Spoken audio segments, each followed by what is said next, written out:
Hey guys, how's it going? Hope everybody is doing well out there. Recently, I've had several requests to do a video talking about OrangeHRM. Now, that's a human resources management solution that will be self-hosting in Docker. So I guess without too much introduction here, let's actually jump over to my desktop and take a look at OrangeHRM. So here we are on my desktop. Here you can see the OrangeHRM website.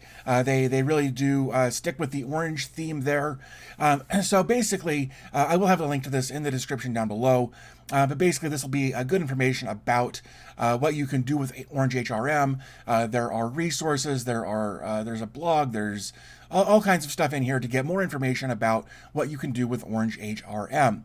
Now, of course, they do have their own GitHub page here where you can kind of learn how to deploy OrangeHRM and Docker, but it's not terribly intuitive. There's not a lot of information here. So I did some more research and found Bitnami. They've got their own stack here. And basically, if we take a look at this little section right here, like that, if you watched my last video, where I also kind of used a Bitnami instance, this didn't work very well at all. So I kind of merged the information from the original and the Bitnami and kind of came up with my own setup here that I've tested. It works. And of course, this will also be linked in the description down below. So what I want to do is just click on raw there. I'm just going to grab that. I'm going to copy it. I'm going to jump over here to Portainer. We'll go to stacks. We'll add a new stack, and then we'll just paste that in there, and we'll give it a name. So let's just run through this real quick. We're using version 2 because we can. We're going to run a couple of services, the first one being Maria Database and then OrangeHRM. In the Maria Database, we're going to use the standard default Maria Database. The volume that we're going to use will be, for me, srv/databases/OrangeHRM. Of course, you'll want to change that to wherever you map your databases. Below that, we've got a root password. I encourage you to change this, just this password here. But if you change it here, you will also want to change it down here in the OrangeHRM environmental variables as well. We've got a root user that we're going to use in a database, also called OrangeHRM. So if we get down into the OrangeHRM part of the Docker Compose here, you can see that we're going to use the latest version. We're going to be on port 8181 because port 80 was already taken, or yeah, it's already being used. So we're not going to use port 80 or 443. So I've gone ahead and just modified those. You can change those to whatever you'd like them to be. The reality is we're not going to use this 443 line anyway. So change this part to whatever you need it to be accessible on your network. Below that, we've got our database host, which is Maria Database. We can actually find that right up here under the first service. The database user will be root. The password, again, I encourage you to change that. And the database name, for all intents and purposes, you should probably change that as well, just for security reasons. So below that, we've got PYD and PGID. Those probably aren't even needed, but I put them in there anyway. Below that, we've got a volume where we'll store all of our OrangeHRM stuff. Of course, you can change that to suit your needs. We're going to depend on a Maria database, and we're going to link to a Maria database. And once we've got all of this set up the way we want it, we can just scroll down and click on Deploy the Stack.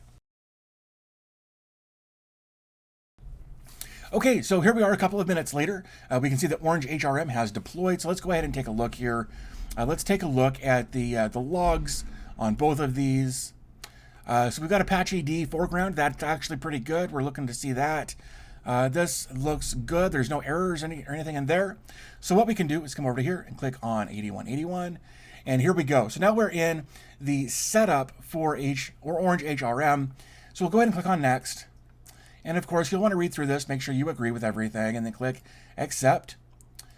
So right here, we're going to connect to our database. Now, it seems logical that we're going to use a new database. The reality is we're going to use an existing database. We're going to use the database that we created in our stack or on our Docker Compose. So that's actually going to be OrangeHRM, like so. Let's see, our username here will actually be root. Password goes there. This will be MariaDB, oops, like so. And you can enable data encryption if you like. I would run through this once without it just to make sure. But you should be good to go here. So let's click on Next. All right, so everything here looks good. We've got OK, default, and everything here. Okay, so it looks like you may have to install a little bit of something extra to get the MySQL event scheduler status enabled in order to automatic leave status changes on the leave module. Let's go ahead and click on Next. The organization name will be DB Tech. Country will be United States. Language will be English. Time zone. Ooh, there's a bunch of them there. So let's not scroll down quite so far. Let's go to Denver.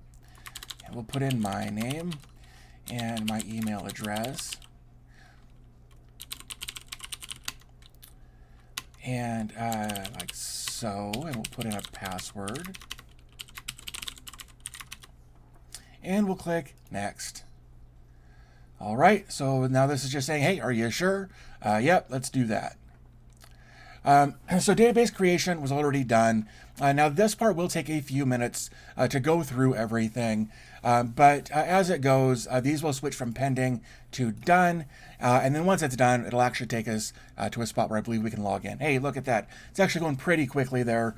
I had it set up on a VM for some initial testing, and it did not go that fast. So that actually went pretty painlessly in my opinion. So let's click Next.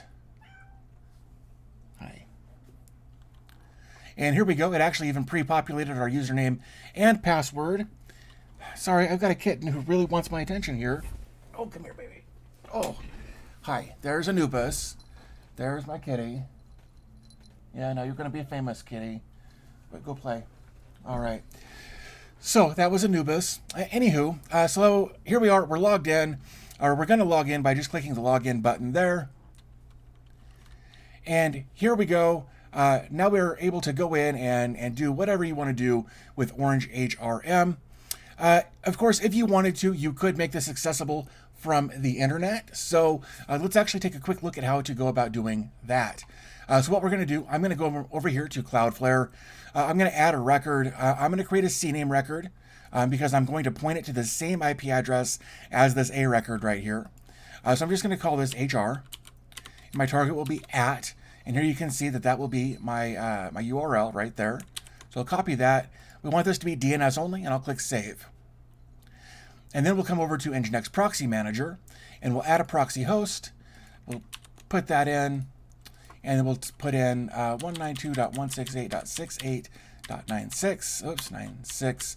And I believe we were on 8181. Let me verify that. Yep, we were. So I'm going to go ahead and block that. My SSL will be new, force, like so, and we'll click Save. Okay, so I can tell by the URL right there, or by the destination right there, that that's good to go. So the next thing I want to do is actually edit this and make sure that under SSL that these are both checked, like so. And then I want to come back over to here and switch this from DNS only to proxied.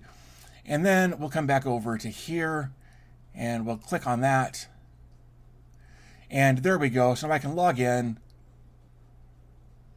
And now we're able to access our OrangeHRM instance on our Docker container, on our Docker server, via an actual web-based URL.